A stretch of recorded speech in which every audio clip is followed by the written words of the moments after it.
Okay, so let's start. Hmm. This The title goes like A Hero by R.K. Narayan. Do you know about the author? It's written over here, I suppose. R.K. Narayan is one of the most famous and widely read Indian novelists. He was born on 10th October 1906 in Madras, which is now Chennai. He began his writing career with Swami and Friends in 1935. Most of his work is set in the fictional town of Malgudi, as you have heard maybe, or maybe not because you are too young to be acquainted with this name, which captures Malgudi days. Yes, that's what I'm talking about. So, which captures everything Indian while having a unique identity of its own.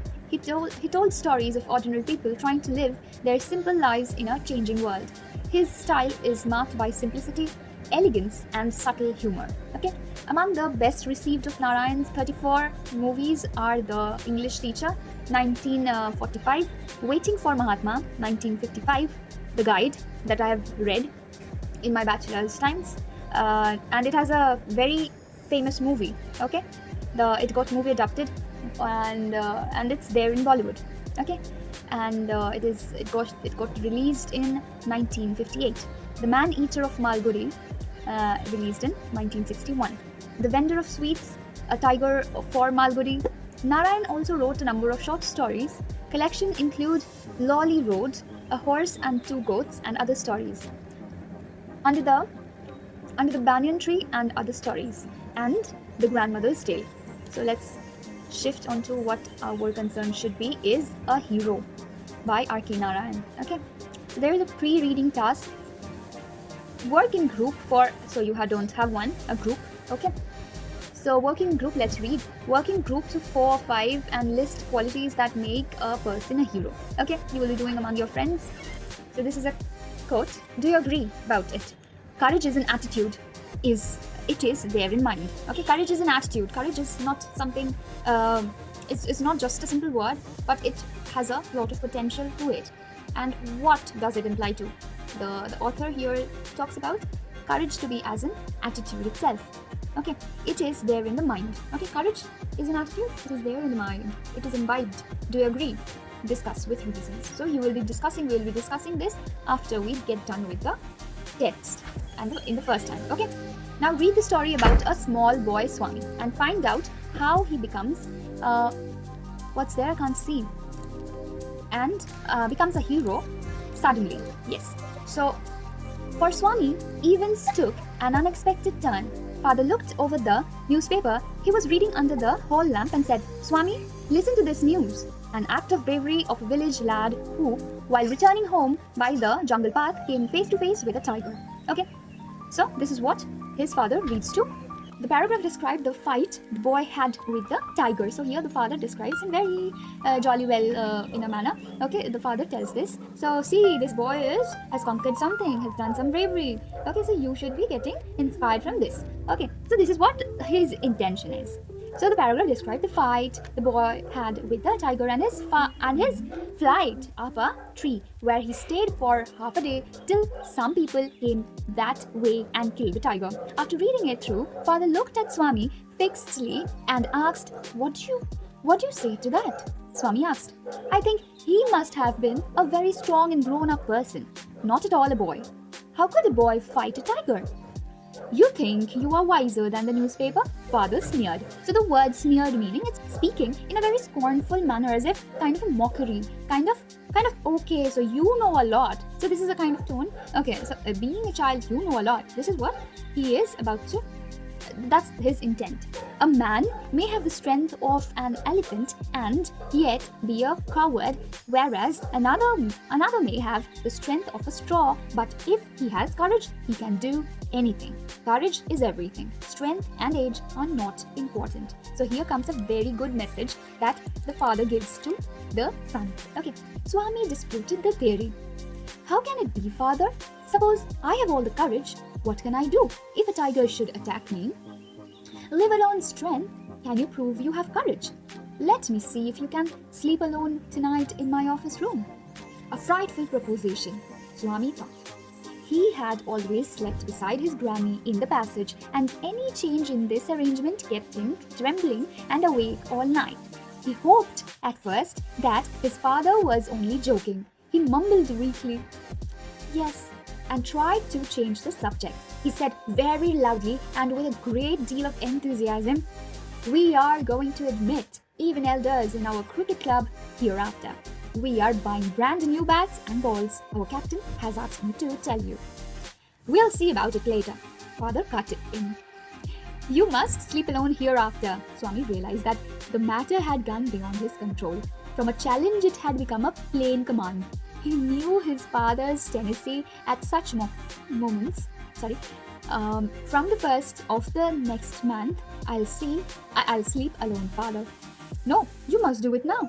It is disgraceful sleeping beside granny or mother like a baby. You are in the second form, and I don't at all like the way you are being brought up," he said, and looked at his wife, who was rocking the cradle. "Why do you look at me while you say it?" she asked. "I hardly know anything about the boy." No, I don't mean you," father said.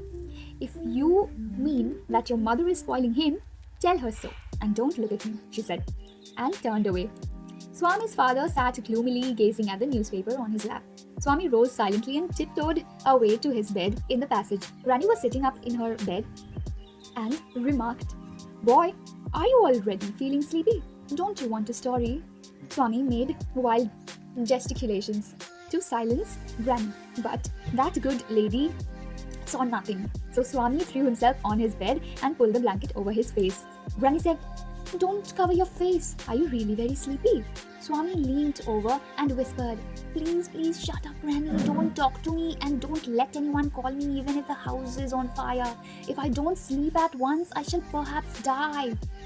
He turned over and curled and snored under the blanket till he found his blanket pulled away. Presently, father came and stood over him. "Swami, get up," he said. He looked like an apparition in the semi-darkness of the passage, which was lit by a what? It's not by a what? Tell me. Lit by a cone of light from the hall. Swami stirred and groaned as if in sleep. Father said, "Get up, Swami." Granny pleaded, "Why do you disturb him?" "Get up, Swami," he said for the third time, and Swami got up. Father rolled up his bed, took it under his arm and said, "Come with me." Swami looked at his granny, hesitated for a moment and followed his father into the office room. On the way, he threw a look of appeal at his mother and she said, "Why do you take him to the office room? He can sleep in the hall, I think." "I don't think so," father said, and Swami slunk behind him with bowed head. "Let me sleep in the hall, father," Swami pleaded. "Your office room is very dusty and there may be scorpions behind your lobbers." "There are no scorpions, little fellow. Sleep on the bench if you like. Can I have a lamp burning in the room?" "All right, but promise, you will roll up your bed and go to Granny's side at night. If you do it, mind you, I will make you the laughing stock of your school." Swami felt cut off from humanity. He was pained and angry. He didn't like the strain of cruelty he saw in his father's nature. He hated the newspaper for printing the tiger's story. He wished that the tiger hadn't spared the boy, who didn't appear to be a boy after all, but a monster. As the night advanced and the silence in the room deepened, his heart beat faster. Yeah. He remembered all the stories of devils and ghosts he had heard in his life. How often had his chum Mani seen the devil in the banyan tree at his street end? And what about poor Munisami's father, who spat out blood because the devil near the river's edge slapped his cheek when he was returning home late one night? And so on his thought continued. He was faint with fear. A ray of light from the street lamp strayed in and cast shadows on the wall. Stillness. All kinds of noises reached the ears. The ticking of the clock, a rustle of trees, snoring sounds and some vague night insects humming. He covered himself so completely that he could hardly breathe. Every moment he expected the devils to come up to carry him away. There was instances of his old friend in the 4th class who suddenly disappeared and was said to have been carried off by a ghost to Siam or Nepal. Swami hurriedly got up and spread his bed under the bench and crouched there. It seemed to be a much safer place, more compact and reassuring. He shut his eyes tight and encased himself in his blanket once again, and unknown to himself fell asleep, and in sleep was racked with nightmares. Tiger was chasing him, his feet stuck to the ground. He desperately tried to escape, but his feet would not move. The tiger was at the back, and he could hear its crawl scratch the ground, scratch, and then the light thud. Swami tried to open his eyes, but his eyelids would not open, and the nightmare continued. It threatened to continue forever. Swami groaned in despair. With a desperate effort, he opened his eyes. He put his out to feel his granny's presence at his side, as was his habit, but he only touched the wooden leg of the bench. Then his lonely state came back to him.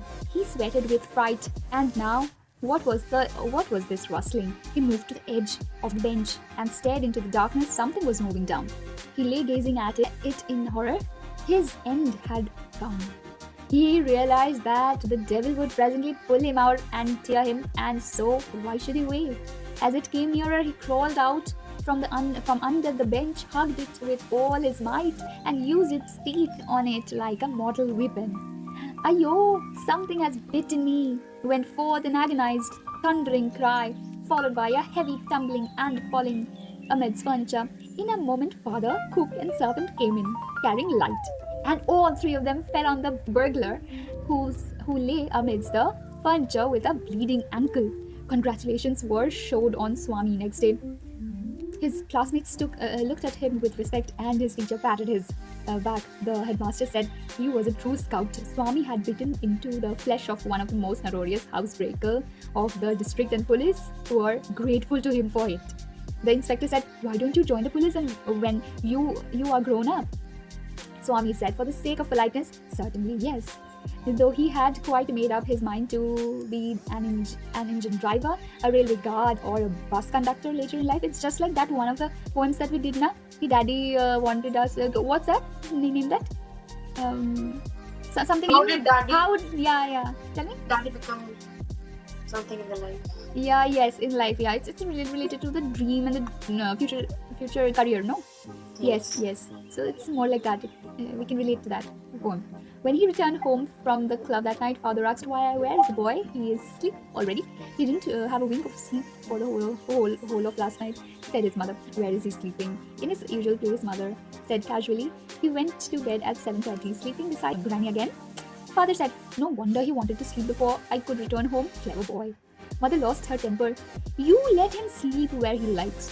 You needn't risk his life again," father mumbled as he went in the change. "All right, mollycoddle and spoil him as much as you'd like. Only don't blame me afterwards." Just like fathers, okay? Swami, following the whole conversation from under the blanket, felt tremendously relieved to hear that his father was giving up. Such a nice story. Okay, so here we end. And I didn't get a chance to stop because it's RK Narayan after all, and I didn't feel any kind of burden on reading this, so why not? Okay, so what's left right now is the question answers. So if your teacher has made you write, you can start reading that. I'll catch you up in a minute, in 10 minutes. She didn't? Not yet? Okay, fine then. Then I will be doing. I'll make you write that. Okay then. So there is one thing that you need to do is the writing skill of the previous thing that was left. So please do it right now while I just go and come back in 15 minutes. Okay.